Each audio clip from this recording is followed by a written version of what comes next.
Hello मेरे प्यारे बच्चों। बच्चों, आज मैं आपको एक इंफॉर्मेशन देने जा रहा हूं। बहुत ही important, very very important information for you. आप जो 2024 में जो एग्जाम देने जा रहे हैं, आज मैं उस एग्जाम की तैयारी के पर्पज से इंग्लिश का ऑब्जेक्टिव लेकर आया हूं। और ये याद रखिए, ये ऑब्जेक्टिव नहीं, 2024 के कैंडिडेट के लिए यह एक क्वेश्चन है। और मैं जो ऑब्जेक्टिव लेकर आया हूं, इसका 3 मकसद है। मेरा 3 मोटो है। सबसे पहला कि आप अपने आप को तौल लें कि आपकी तैयारी कैसी है, आप इस ऑब्जेक्टिव को कितना सॉल्व कर सकते हैं, आपने जो 2 साल पढ़ा, आप में कितना दमखम है, आपके पेन में कितना पावर आया, कम से कम अपने आप को मेजर कर लें। दूसरा, ये मेरा फ्री चैनल है, यूट्यूब पे भी है, फेसबुक पे भी है, इंस्टाग्राम पे भी है। तो कम से कम आप फ्री में इसका फायदा उठाएं और अपने दोस्तों को, अपने रिलेटिव को, अपने भाई को, बहन को और फैमिलियर को भी आप अपने मेरे लिंक को शेयर करें, ताकि आपके साथ साथ दूसरों को भी फायदा हो, दूसरे की भी भला हो। तो ये 2 पर्पस हुआ। मैं 3 पर्पस से लेकर आया हूँ। सबसे पहला कि आप अपने आप को मेजर कर लें कि 2 साल जो पढ़े हैं, कहीं भी आप ट्यूशन किए हैं या नहीं भी किए हैं, आप तैयारी कर रहे हैं, तो आप में कितना पावर आया है, कितना नॉलेज आया है, कितना नॉलेज को गेन किया है, अचीव किया है, और कितना तक आप ऑब्जेक्टिव को सॉल्व कर सकते हैं। एक तो ये हुआ। दूसरा हुआ कि आप फ्री में क्लास कीजिए, फ्री में इसका फायदा उठाएं। और तीसरा पर्पस है कि आपके अंदर कूट कूट कर नॉलेज भर जाए, आपके अंदर डीप नॉलेज हो, ताकि आप कहीं भी किसी के सामने सर उठाकर खड़े हों और कोई भी कॉम्पिटिटिव एग्जामिनेशन में आप चुटकी बजाते ही पास कर जाएं, कामयाब हो जाएं, सक्सेस हो जाएं। तो ये मेरा 3 मोटो है, इसे आप याद रखिएगा। अब मैं जो बताने जा रहा हूं, ये 2024 के लिए बहुत ही इंपॉर्टेंट क्वेश्चन है, बहुत ही इंपॉर्टेंट क्वेश्चन है। ये क्वेश्चन नहीं है ऑब्जेक्टिव का, बल्कि ये सजेशन नहीं है, बल्कि ये क्वेश्चन है ओरिजिनल, जो आपको आएगा क्वेश्चन 2024 में, वही आपके लिए लेकर आया हूं मैं। ये ना समझिएगा ये क्वेश्चन है, ये ना समझिएगा कि ऐसे ऑब्जेक्टिव दे रहे हैं, नहीं, ये आपके लिए बहुत इंपॉर्टेंट है, बहुत इंपॉर्टेंट है, बहुत इंपॉर्टेंट है। समझ गए ना? इसलिए आप इसे ध्यान से देखें और इसे सीरियस लें, कलम कॉपी लेकर बैठे। जो मैं बोल रहा हूं, मेरी आवाज को सुनकर भी आप लिख सकते हैं। बार बार मैं एक सेंटेंस को 2 बार दोहराता हूं, 3 बार दोहराता हूं, ताकि आप मेरी आवाज सुनकर लिखें। अगर उसके बाद भी नहीं हो तो आप स्क्रीनशॉट ले लें, उसे जूम कर देखें और बार बार हमारे वीडियो को देखें। और हमारा लिंक ज्यादा से ज्यादा, जो भी 12th के एग्जाम नहीं है 2024 में जो भी अपियर होने वाले एग्जाम नहीं है और वो उसका इंग्लिश हो, तो उसे जरूर आप मेरे लिंक को शेयर कीजिए। जितने भी 2024 के कैंडिडेट है, इंग्लिश के, इंटर के, 12th के, आप अपने दोस्तों के बीच में शेयर करें, ताकि आपके साथ साथ आपके दोस्तों को भी फायदा हो और उसका रिजल्ट अच्छा हो। ओके, तो आइए मैं आज इसका पार्ट 2 लेकर आया हूं। आइए आप इसे ध्यान से देखें। आपको सॉल्व करना है और लास्ट में आपको एक क्वेश्चन देंगे, ये याद रखिएगा। लास्ट में आपको एक क्वेश्चन देंगे, देखते हैं कि आपके अंदर कितना पावर आया और आप कैसा जवाब देते हैं। मैं ये देखना चाहता हूं कि आप कैसा जवाब देते हैं। मेरे कमेंट बॉक्स पर लिख कर जरूर दीजिएगा। मैं आपके जवाब का वेट करूंगा, मैं आपके जवाब का वेट करूंगा, ये याद रखिएगा। क्योंकि मैं आपके लिए बहुत मेहनत कर रहा हूं, तो मैं भी चाहता हूं कि मैं आपको देखूं कि आप कितना मेहनत कर रहे हैं, आपके अंदर कितना नॉलेज आया।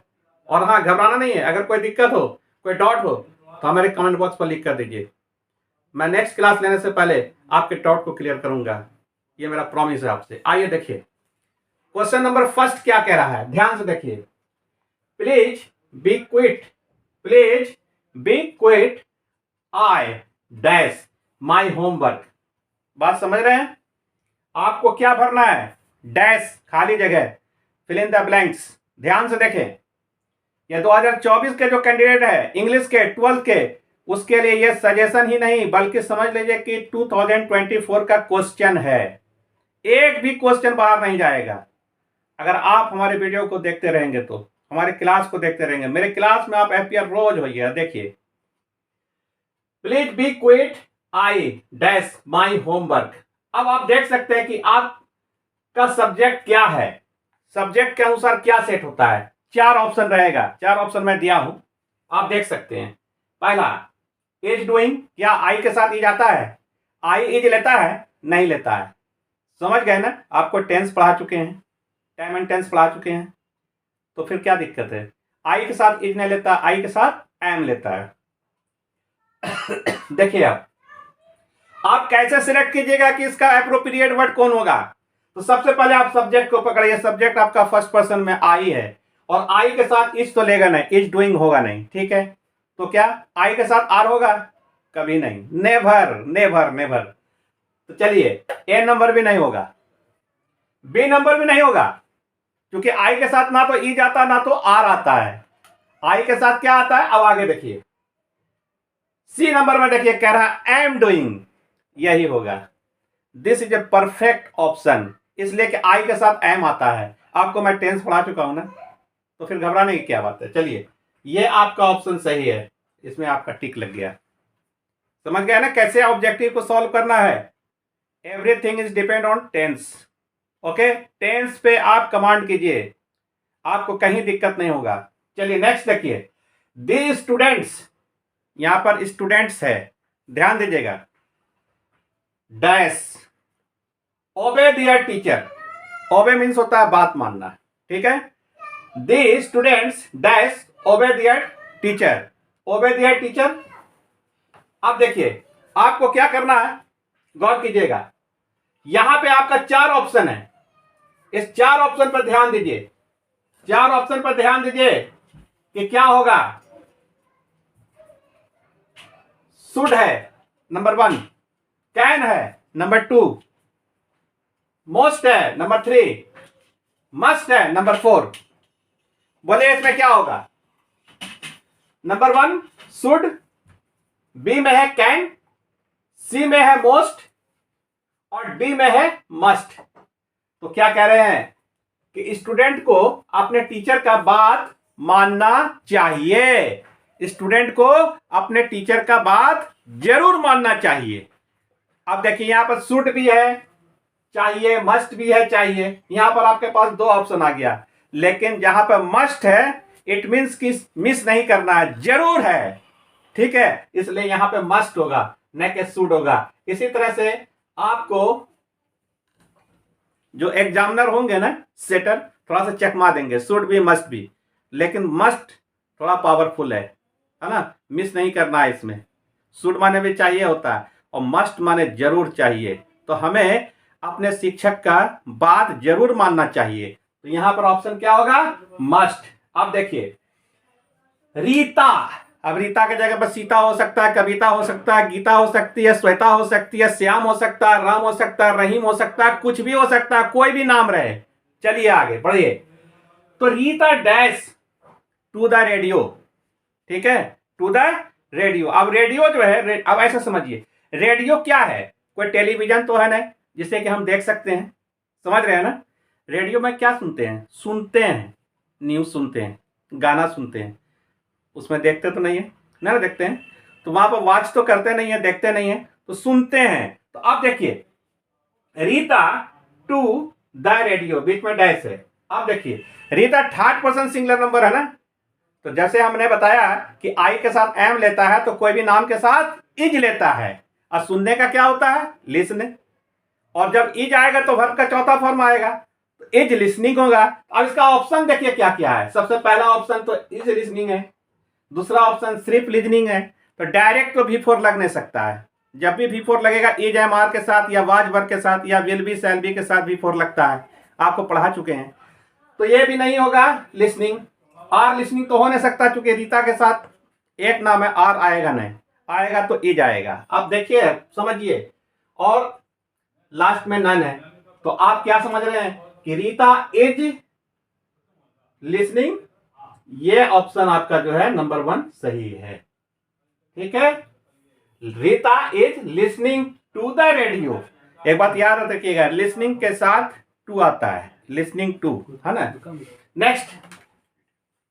Next point, the teacher dash the lesson yesterday. आप बताइए क्या बात कर रहे हैं आप? आपको प्रेजेंट पास्ट फ्यूचर सभी पढ़ाया मैंने, प्रेजेंट पास्ट फ्यूचर सभी पढ़ाया मैंने टेंस में। आप देखिए यहाँ कब की बात हो रही है? कल की बात हो रही है। The teacher dash the lesson yesterday, lesson teacher, अब टीचर से लेसन से रिलेटेड है, तो टीचर तो पढ़ा नहीं होगा, पढ़ाया होगा। अब पढ़ाया भी कब है? जो गुजर गया, यस्टरडे, यस्टरडे, समझ रहे ना, गुजर गया, यानी कल पढ़ाया था, इट मींस पास्ट में चला गया। ये टीचर पढ़ाते हैं तब तो अलग बात होता है ना कि प्रेजेंट की बात हो रही है, पढ़ाएगा फ्यूचर की बात हो रही है, लेकिन कल पढ़ाया था, इसमें इट मींस क्या होता है कि टीच माने पढ़ाना होता है, और टीच का दूसरा फॉर्म होता है, V2 फॉर्म होता है टॉट। तो यहां पर देखिए, the teacher dash the lesson yesterday, teacher ने कल पढ़ाया था, तो कल पढ़ाया था, इट मींस क्या हुआ कि ये पास्ट में चला गया, और पास्ट में जाएगा तो V2 लगेगा पढ़ाने का, टीच का दूसरा फॉर्म होता है टॉट। ये ऑप्शन आपका होगा, ठीक है। सबसे पहला नंबर यू। अब नेक्स्ट नंबर देखिए आप, नेक्स्ट पॉइंट, यू डैश ओबे योर टीचर, यू डैश ओबे योर टीचर। आप कह रहा है, यहां पर ऑप्शन दे रहा है, विल लगेगा number 1, number 2 would, number 3 must, number D can. तो हमें क्या करना चाहिए? अपने शिक्षक का बात मानना चाहिए, मस्ट, ठीक। यहां पर क्या ऑप्शन आएगा? मस्ट। अब देखिए नेक्स्ट पॉइंट क्या कहता, आई wish my brothers dash alive, I wish my brothers dash alive, I wish आप कामना कर रहे हैं, ठीक। आई विश माई ब्रदर डैश, क्या क्वेश्चन है? आई विश माई ब्रदर्स डैश, उसके बाद क्या है? एलाइव। अब आप ऑप्शन देख के समझिए, एज लगेगा number 1 alive, B is, C are, D were. तो आप समझ लीजिए कि जब हम हाइपोथेटिकल इसमें जाते हैं, जब हम हाइपोथेटिकल सेंटेंस को बनाते हैं, तो वहां पर आई के साथ वर लगता है, तो यहां पर क्या आएगा? वर।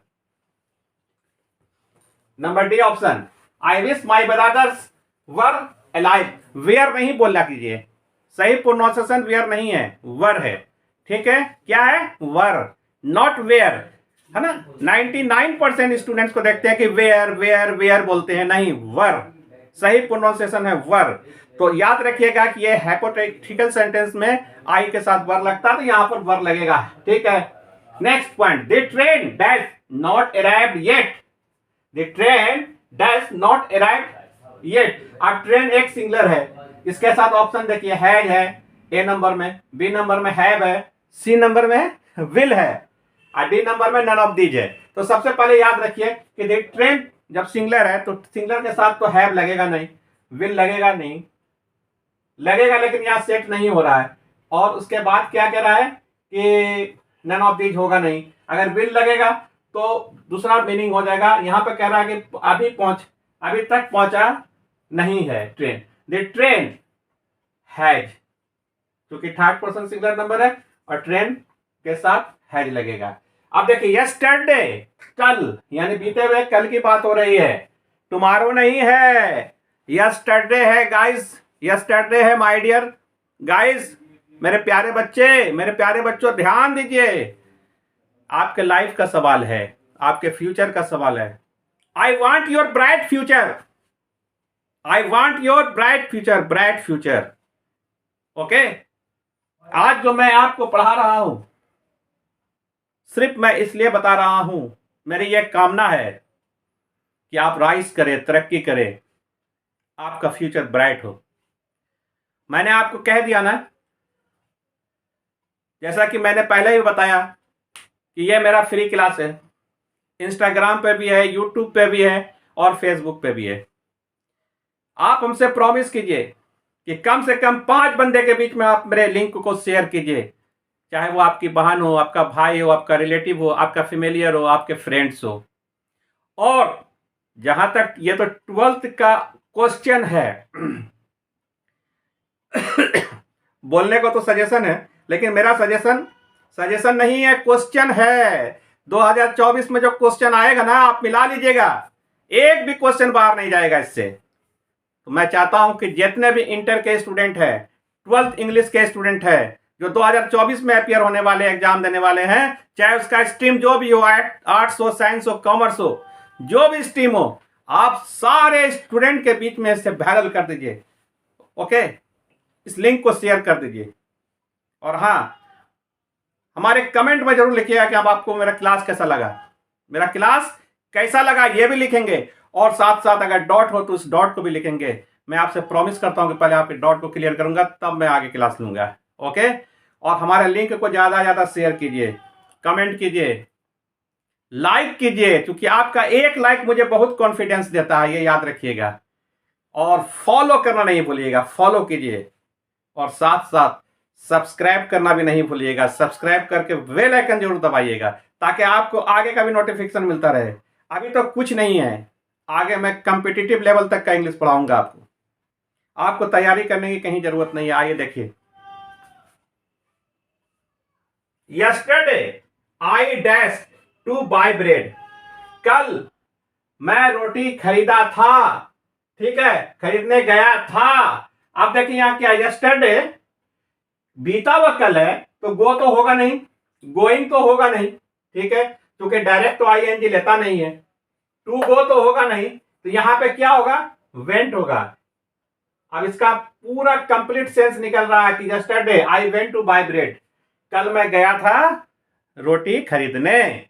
ठीक है, बात समझ रहे हैं ना, रटना नहीं है, समझना है। ठीक, next point, let me dash the classroom please. Let me dash the classroom please. अब देखा जाए, क्या इसका ऑप्शन ए नंबर होगा, टू लीव, ठीक, बी नंबर होगा लीव, सी नंबर होगा have left, D number living. अब देखिए इसमें क्या है, let me leave the classroom please, ये बी ऑप्शन होगा, लीव। गौर कीजिएगा, आप कलम और कॉपी लेकर बैठे, सबसे पहले मैं जो बोल रहा हूं उसे सुनकर लिखने की कोशिश करें, क्योंकि मैं एक सेंटेंस को कई बार बोल रहा हूं, ताकि आप सुनकर भी लिख सकते हैं। अगर आपको देखने में प्रॉब्लम हो रहा है तो आप इसे जूम कर देखें, स्क्रीनशॉट ले ले, ठीक है। ज्यादा से ज्यादा शेयर करें, सब्सक्राइब जरूर करें, सब्सक्राइब करके बेल आइकन जरूर दबाना। ओके, और उसका जो बेल होता है ना, घंटी, उस घंटी को भी क्लिक कर देना, ताकि आपको सारा नोटिफिकेशन आपके घर बैठे, आपको घर बैठे मिलता रहे। चलिए देखिए next point, she is shocked because she dash A travel. She is shocked because she dash A terrible accident. अब देखिए, शी इज शॉक्ड बिकॉज, सी तो यहां है तो उसके साथ तो इज आया। अब इस सी के लिए क्या आएगा, तो इस सी के लिए क्या आएगा, पहला number has seen, will, was, done, तो पहला नंबर ऑप्शन होगा A, has seen. Okay, next point, do you dash your first teacher. Do you dash your first teacher, तो क्या होगा, इसमें ऑप्शन है रिमेंबर भी है, रिमेंबरिंग भी है, ए नंबर में रिमेंबर है, बी नंबर में रिमेंबरिंग है, सी नंबर में रिमेंबर्स है, और डी में तो नन है, जो कि नन का कोई स्थान यहां पर नजर नहीं आ रहा है। तो मुझे स्थान नजर आ रहा है यू रिमेंबर, क्योंकि यू रिमेंबरिंग तो हो नहीं सकता है डायरेक्ट। ओके, यू के साथ V5 रिमेंबर्स होगा नहीं, यू के साथ V5 आएगा नहीं, जब भी आएगा तो यू के साथ V1 आएगा, तो V1 मेरा रिमेंबर है, इसलिए यहां पर आपका ऑप्शन होगा ए, ए ऑप्शन। ओके, मैं रेड पेन से कर रहा हूं, ओके, चिन्हित, आप उस पर ध्यान दीजिए। Next point, have you dash seen. Have you dash seen, sign of interrogation. Okay, अब देखा जाए, ए सी, आप यू है आपका सब्जेक्ट, तो यू के साथ क्या आएगा, देखिए सी, यहां तो ऑलरेडी डैश के बाद सीन है, सीज, यू के साथ सी नहीं, सीज नहीं आएगा, सो नहीं आएगा, सीन आएगा, have you. Okay, next, people dash to realise the plight of the Negroes. People dash to realise the plight of the Negroes. अब देखा जाए क्या देख रहा है, यहां पे क्या दिया गया है, people dash to realise the plate of the Negroes. अब इसमें देखा जाए कि कौन सा ऑप्शन सही है, समझने वाली बात है यहां पे, है ना। ध्यान से देखिए, पीपल के साथ क्या कमिंग हो सकता है? नहीं होगा, ठीक है। पीपल नहीं बोलिएगा। प्रोनाउंसिएशन बहुत सारे स्टूडेंट को समझाते समझाते मैं थक गया हूं, है ना। अक्सर स्टूडेंट गलती करते हैं, प्रोनाउंसिएशन बोलते हैं पीपल पीपल पीपल, कोई कोई तो बोल देते हैं पीपल्स एस लगा देते हैं। उसे ये पता नहीं है कि एस लगने से क्या होता है। पीपल, इसका सही प्रोनाउंसिएशन है पीपल। पीपल्स बोलिएगा तो इसका मीनिंग बदल जाएगा। एस जहां लगा तो इसके माने हो जाता है कंट्री, इसके माने हो जाता है ट्राइबल, जनजाति। ओके, कभी भूल से पीपल में एस नहीं लगाइएगा, मीनिंग बदल जाएगा। और इसको पीपुल भी नहीं बोलिएगा, इसका सही प्रोनाउंसिएशन है पीपल। तो पीपल के साथ क्या आएगा? V4 तो आएगा नहीं। विल कमिंग, कोई सवाल ही नहीं होता, विल के साथ वर्ब का फर्स्ट फॉर्म आएगा, तो विल के साथ V4 लगा हुआ नहीं होगा। अब देखिए यहां पर केम आ रहा है, यही ऑप्शन आपको सही नजर आ रहा है।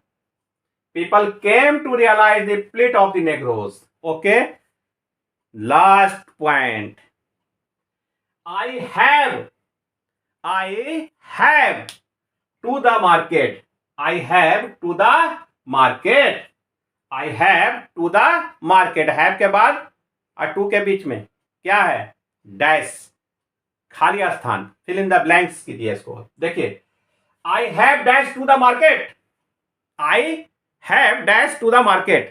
अब देखिए, अब ध्यान दीजिए, आपको टेंस पढ़ा चुके हैं, बिल्कुल आसान क्वेश्चन है। आप लोग घबरा जाते हैं खामे का और गलत कर देते हैं। गलत करने का कोई सवाल ही नहीं होता। जब मैंने आपके साथ इतना मेहनत किया, आपको पूरा टेंस पढ़ा दिया, टाइम एंड टेंस क्लियर कर दिया, फिर आपको गलती क्यों होता है भाई, मेरे समझ में नहीं आता है। इसलिए ध्यान से देखिए, आई हैव, यहां पर हैव जो है, इस हैव के साथ और हैड के साथ क्या लगता है? वर्ब का थर्ड फॉर्म, V3। हैव और हैज और हैड, पास्ट में हैड आता है लेकिन प्रेजेंट में तो हैव हैज आता है ना, तो उसके साथ हैड को भी जोड़ देते हैं कि V3 कहां लगता है? हैव हैज और हैड के साथ। तो यहां तो प्रेजेंट की बात हो रही है तो हम हैव हैज को ही मान लेते हैं। तो हैव और हैड के साथ वर्ब का थर्ड फॉर्म लगता है। आराम से इसको निकाल लीजिए कि वर्ब का थर्ड फॉर्म कौन है। ठीक है, हैव के साथ ए नंबर में है ऑप्शन गो, ये तो होगा नहीं। बी नंबर में वेंट है, ये भी होगा नहीं क्योंकि ये दूसरा फॉर्म है वर्ब का। सी नंबर में गोइंग है, ये तो खैर होगा ही नहीं। ठीक है, डी नंबर में आपका सही ऑप्शन है गोन, और जो वर्ब का थर्ड फॉर्म है गोन, ये आपका डी नंबर ऑप्शन सही है, राइट आंसर। ठीक है, अब रही बात आपके आजमाइश की। अब आपके आजमाइश की है, ओके, आपके इज्जत की सवाल है। मैं सिर्फ एक क्वेश्चन दे रहा हूं और बहुत ही सिंपल क्वेश्चन है। खाली आपको अपना ब्रेन अप्लाई करना है, दिमाग अप्लाई करना है। एक क्वेश्चन दे रहा हूं मैं, और मैं उम्मीद करता हूं कि आप इसे सही बनाकर मेरे कमेंट बॉक्स पर डालेंगे, मुझे बहुत खुशी होगी। आप मुझसे प्रॉमिस कीजिए कि जो भी आप मेरे वीडियो को देख रहे हैं, आप मेरे कमेंट बॉक्स पर लिख के जरूर दीजिएगा कि इसका सही ऑप्शन क्या होगा। यह आपकी इज्जत की सवाल है, प्रेस्टीज की बात है। चलिए, वो क्वेश्चन क्या है, आइए मैं स्टार्ट करता हूं। हैव यू सीन, इससे मिलता जुलता क्वेश्चन मैं आपको बता चुका हूं, इसलिए मैं आपका टेस्ट ले रहा हूं, है ना, आपके बुद्धि का परीक्षा ले रहा हूं। आप कहां तक नॉलेज गेन किया है, कितनी तैयारी किया है, आप आकलन कर सकते हैं। बहुत ही सिंपल क्वेश्चन दे रहा हूं। Have you seen dash Taj Mahal? Have you seen dash Taj Mahal? Have you seen dash Taj Mahal? अब आपके पास ऑप्शन है, ऑप्शन नंबर ए, जिसका की ऑप्शन है A, option number B and, option number C beautiful, and option number D the. अब the लगेगा कि ब्यूटीफुल लगेगा कि एन लगेगा कि ए लगेगा, it depends on you. It depends on you. आपके प्रेस्टीज की बात है, आपके इज्जत का सवाल है। और आप मुझे कमेंट करना नहीं भूलिएगा, कमेंट में लिख कर जरूर भेजें कि इसका सही ऑप्शन क्या होगा। ठीक है, मैं ऑप्शन नहीं बताऊंगा। आप समझ सकते हैं कि ताजमहल ब्यूटीफुल है ना, तो क्या ब्यूटीफुल होगा? क्या ताजमहल के पहले ए लगेगा? क्या ताजमहल के पहले ब्यूटीफुल लगेगा कि एन लगेगा कि द लगेगा? अब आप मेरा परीक्षा मत लीजिए, ठीक है। आपसे निवेदन है कि आप इसका मुझे जवाब दीजिए। मैं आपके जवाब का वेट करूंगा और मैं उम्मीद करता हूं कि आप मुझे राइट आंसर दीजिएगा और मुझे खुश कर दीजिएगा। चलिए, बहुत अच्छी बात है। मुझे उम्मीद है कि आपको हमारा वीडियो, हमारा क्लास बहुत पसंद आया होगा।